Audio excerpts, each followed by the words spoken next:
Hello et bienvenue dans une nouvelle vidéo. Aujourd'hui, on se retrouve pour une nouvelle partie de Deviner la palette. Je vous rappelle le principe, j'ai utilisé aujourd'hui une palette de fard à paupières bien particulière. Dans un premier temps, je vais vous montrer les teintes que j'ai utilisées pour arriver à ce look. Dans un deuxième temps, je vais vous montrer le reste des teintes qui se trouvent dans la palette, mais pas sur mes paupières aujourd'hui. Le but du jeu est pour vous de découvrir le plus rapidement possible de quelle palette il s'agit. Donc on commence comme à chaque fois avec les teintes que j'ai utilisées aujourd'hui. Il y en a 5. J'ai commencé par ce petit fard beige qui est donc un beige clair, juste un peu plus foncé que ma peau, du coup un rien trop foncé pour le mettre en dessous du sourcil à mon goût, mais je l'ai quand même mis donc juste en dessous du sourcil, je l'ai réutilisé un petit peu par la suite. Ensuite j'ai utilisé la teinte brune avec un pinceau estompeur, j'ai vraiment été tout doucement dans un premier temps, je l'ai mis dans le creux de paupière et puis je l'ai estompé vers le haut, je l'ai bien relevé, j'ai vraiment bien pris mon temps. J'ai fait aussi un petit peu d'aller-retour, donc je suis revenue un petit peu dans cette teinte pour aider à estomper vers le dessus. Ensuite, j'ai pris ce noir que j'ai mis vers le coin externe, d'abord plutôt vers le ras du cil. Ensuite, je suis remontée un petit peu puisque j'ai les paupières tombantes, donc si je reste juste en dessous, ça les tire encore plus vers le bas. Donc je suis remontée un petit peu, mais vous voyez, c'est un noir vraiment très soft. Là, j'ai vraiment dû bien appuyer pour qu'on en ressorte quelque chose. C'est vraiment un noir qui finalement a plutôt le résultat d'un gris foncé. Alors il s'estompe très bien, mais c'est vrai que du coup c'est pas un noir hyper intense. Donc là je l'ai utilisé, donc comme j'ai dit, vers l'extérieur pour avoir quelque chose de smoky. L'avantage c'est que du coup ça reste pas trop intense. Et je l'ai aussi utilisé ensuite avec un pinceau liner, et je suis restée pareil vers le coin externe, donc juste au ras de la paupière et aussi un petit peu là près de la muqueuse. Je l'ai étiré et puis je l'ai réestompé. J'ai ensuite utilisé cette teinte métallique que j'ai mis sur le milieu de la paupière mobile, que j'ai étiré aussi un petit peu vers l'extérieur, mais pas trop sur le coin externe. Ensuite, j'ai pris le doré que j'ai mis du coup sur le premier tiers de la paupière mobile. J'ai un petit peu mélangé les deux teintes. J'ai mis du crayon, du mascara et voilà le résultat. Donc là, on est quand même sur quelque chose assez chaud, hein. Détrompez-vous parce que voilà les 4 autres teintes de la palette. Donc il y a un autre mat et 3 autres fards métalliques. Alors franchement, si je vous montre que ça, je pense que jamais vous trouvez. Mais quand je montre ensemble, et si vous avez vu ma vidéo d'hier, je pense que vous connaissez déjà la réponse. Je vous donne quelques indices au cas où, et puis pour ceux qui n'ont pas regardé mon haul du coup que j'ai posté hier. Mais donc c'est une petite palette à 9 fards, comme on le voit, avec 4 fards mat et 5 fards métalliques, dont certains qui ont des petits effets un petit peu spéciaux. Une marque très connue, j'ai déjà quelques palettes de la marque. Alors, est-ce que vous avez découvert de quelle palette il s'agit? La palette que j'ai utilisée aujourd'hui pour créer ce look, c'est la Jaguar dans la collection Wild de chez Huda Beauty. Et voilà à quoi elle ressemble à l'intérieur. Alors, c'était la première fois que j'utilisais cette palette puisque j'ai filmé une vidéo dans laquelle j'utilise les produits que j'ai achetés en Inde et que je vous ai donc présenté dans mon haul d'hier, si je dis pas de bêtises. Cette vidéo, vous la verrez sans doute un petit peu plus tard, mais je sais pas encore exactement quand. Et donc voilà, c'est la première fois que je l'utilise, donc je peux pas dire que j'ai une opinion encore bien définie. Pour le moment, mon avis est mitigé, mais je sais que c'est en partie dû aux teintes que j'ai utilisées et moi à mon travail sur mes paupières. Je m'explique. De base, cette palette, moi les premières teintes qui me sautent aux yeux, c'est le côté plutôt froid. Vous voyez le côté froid, ces teintes métalliques, celles qui étaient de ce côté de mon bras, absolument splendides. Celles-ci sont très jolies aussi, mais c'est pas pour ça que j'achète la palette. Vous voyez, le doré, c'est un joli doré, mais c'est un doré, j'en ai déjà, c'est rien de particulier. L'harmonie de couleurs en tant que telle est spéciale et c'est ça qui attire mon regard. Mais je n'ai pas utilisé les teintes forcément que j'avais le plus envie d'utiliser. J'ai utilisé les teintes qui d'après moi justement ne représentaient pas l'harmonie de couleurs de la palette, puisque c'est le but de vous induire un petit peu en erreur et que ce soit pas trop évident au premier abord. Et donc du coup, je me suis focalisée sur ces teintes métalliques, mais j'ai quand même utilisé les mats. Et en fait, de base, j'avais l'impression que ça c'était un brun assez classique, mais en fait, c'est quand même vraiment un brun assez froid. Et alors, le noir, on l'a vu, il n'est pas intense, il tire un petit peu vers le gris. Et donc, du coup, je trouve que on voit vraiment que ça dénote le côté mat qui est beaucoup plus froid et le côté brillant qui est plutôt chaud, jaune, kaki, comme ça. Je trouve que ça ne colle pas. Du coup, ça ne colle pas. Et donc, c'est vrai que je suis pas hyper fan de mon look. En plus de ça, j'étais un petit peu vite parce que justement, je filmais une vidéo, j'étais pas hyper concentrée, j'ai pas pris le temps de réfléchir à ok, ce que j'utilise, comment je l'utilise. J'ai été un petit peu, ouais, un petit peu vite et du coup, j'ai pas non plus une forme là, enfin, j'ai pas un look qui me plaît. Donc c'est vrai que là, comme ça, je me dis bof, non. Après avoir swatché pour vous cette teinte particulièrement, oui, c'est une palette que je vais aimer. C'est une palette qui a des fards quand même, là, je sais pas si vous voyez, avec des reflets absolument, absolument splendides. Mon Dieu, j'ai envie de me baigner dedans.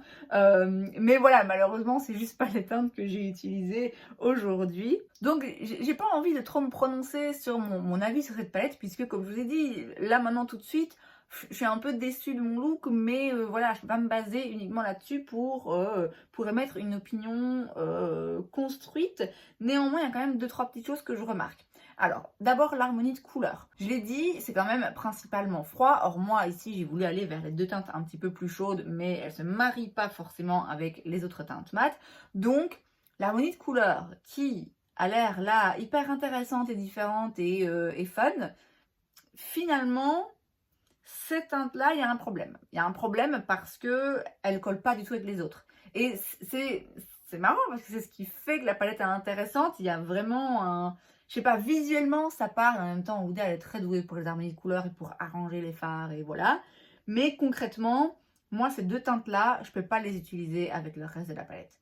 Alors, je peux tout à fait, hein, le problème est toujours le même. Il n'y a rien, absolument rien qui vous empêche d'utiliser une autre palette pour avoir les fards mat neutres qu'il vous faut et ensuite d'utiliser ces deux fards. Mais c'est vrai que du coup, pour moi, ça détonne. C'est bien d'avoir un mélange de froid et de chaud, mais alors il faut que le mélange il se fasse aussi bien au niveau des mats que des lumineux. Parce que sinon, moi, ces lumineux-là, avec les mats que j'ai dans la palette, c'est compliqué. Ou alors, je fais un look très smoky avec le noir, mais le noir, on y viendra, il n'est pas ouf. Donc bref, l'harmonie de couleurs, quand on l'analyse un petit peu plus précisément, on se rend bien compte que y a quand même un petit truc là qui cloche, mais en soi, il y a de très très jolies couleurs à l'intérieur et si on oublie ça, on est sur du froid, des jolies teintes, tout va bien se marier ensemble, enfin voilà. Belle harmonie de couleurs, quoique pas tout à fait parfaite. En termes de formulation, alors, les mats, j'ai l'impression qu'ils sont un peu différents. Donc, celui-ci, il était un peu plus poudreux. Moi, ça ne me dérange pas, hein, mais du coup, c'est vrai qu'il était pigmenté, mais facile à estomper. Et voilà, on le voit, il est présent sur la paupière. Pour autant, il ne fait pas de taches. Mais ouais, un petit peu plus poudreux. Alors que le noir, là, il est hyper sec. Hyper, hyper sec. Et vraiment pas intense, en fait. J'ai l'impression que je dois vraiment fort appuyer pour que ce soit intense et même là ça se traduit pas forcément au swatch. Alors l'avantage c'est que du coup il s'estompe très bien, donc ça permet de réaliser des looks smoky sans que ce soit trop intense et sans partir trop vers le noir et sans se retrouver avec un truc hyper pigmenté, hyper intense, hyper noir en fait. Donc bon, ma foi, ça a son utilité, mais c'est vrai que du coup, comme j'ai dit, hein, ça tire beaucoup plus vers le gris. Encore une fois, par rapport aux autres fards mat qui tirent plus vers le froid, ça a tout son sens. Mais bon, moi je m'attends à un noir. Or là, j'ai un noir pas ouf. Le beige, c'est très utile d'avoir un beige clair dans une palette. Mais il est trop foncé, il n'est pas assez clair. Bon après, ça concerne que moi et ma couleur de peau. Il y a clairement des gens pour qui ça va être parfait. Mais voilà, le beige, celui-ci, soit il est trop foncé, soit il est trop clair. Vous voyez? Soit il faudrait qu'il soit un petit peu plus clair pour que je puisse vraiment le mettre en dessous du sourcil comme un fard beige très clair. Soit il faudrait qu'il soit un tout petit peu plus foncé pour avoir un petit fard de transition. Mais bon, c'est des détails, hein, forcément. vous n'allez jamais trouver une palette avec 9 fards où les 9 vont parfaitement et ont tous un sens. Enfin bon, c'est compliqué. Donc celui-ci, je ne l'ai pas encore testé, donc je ne peux pas encore me prononcer. Comme j'ai dit, voilà, il y a une différence, j'ai l'impression quand même de texture, où là on a quelque chose de plus poudreux et là on a quelque chose de beaucoup plus sec et encore une fois de pas hyper pigmenté. Et j'avais déjà la palette Smoky Obsession, donc toujours de chez Huda, dans laquelle il y avait aussi un noir qui dans mes souvenirs était quand même plus intense, mais qui était aussi très sec, oui, sec, il y a que ça à dire, sec, et qui du coup a cassé et n'est plus maintenant dans ma palette. Et donc ça me fait penser que ce fard, à mon avis, ça va être pareil. Si je le gigote un petit peu trop et si je le transporte et s'il subit des petits coups, à mon avis, le fard noir, c'est un fard qui va vite se craquer et partir en fait. Donc ça, ouais, je suis pas fan. Comme j'ai dit, ça représente des avantages d'avoir un fard noir qui n'est pas trop intense, qu'on peut construire et qu'on peut utiliser sans prendre trop de risques. Bon voilà, moi j'aurais préféré un fard noir hyper intense, clairement. Je trouve que si on met un fard noir dans une palette, surtout quand c'est la qualité normalement Huda et le prix Huda, ben, il faut que le fard noir il soit noir quoi, vraiment. Or là, pour moi, c'est pas le cas. Donc par rapport à la formulation des fards lumineux, les deux que j'ai utilisés aujourd'hui, rien à dire, très beau, très joli, très intense. Bon, je vous ai dit, hein, finalement, ceux qui me parlent le plus, c'est les 3 que j'ai pas utilisés, c'est vraiment ceux-là que j'ai hâte de mettre sur mes paupières. J'ai quand même l'impression que celui-ci, il n'est pas pareil, hein. Faut un peu insister pour en ressortir quelque chose. Il a des très jolis reflets, mais bon, c'est pas mon préféré non plus. Il est joli comme ça dans le pan, mais j'ai l'impression que ça se traduit pas très bien sur le doigt et au swatch. Mais de nouveau, voilà, j'ai utilisé que 5 teintes sur la palette. Et comme j'ai dit, c'est pas les plus belles que j'ai utilisées d'après moi. Donc, je vais pas dire, ouais, les teintes sont pas ouf, alors que j'en ai à peine utilisé la moitié. Donc, en résumé, pas encore vraiment d'opinion définitive puisque j'attends de la réutiliser et l'utiliser mieux parce que comme j'ai dit aujourd'hui franchement j'ai été vite, j'ai pas été très précise dans mon travail, mais comme ça ma première impression c'est il y a un petit défaut quand même dans l'harmonie de couleurs qui saute pas aux yeux comme ça mais qui dans l'utilisation pour moi ressort dans le fait que ces 2 fards je vais pas réussir à les utiliser avec les mats de la palette.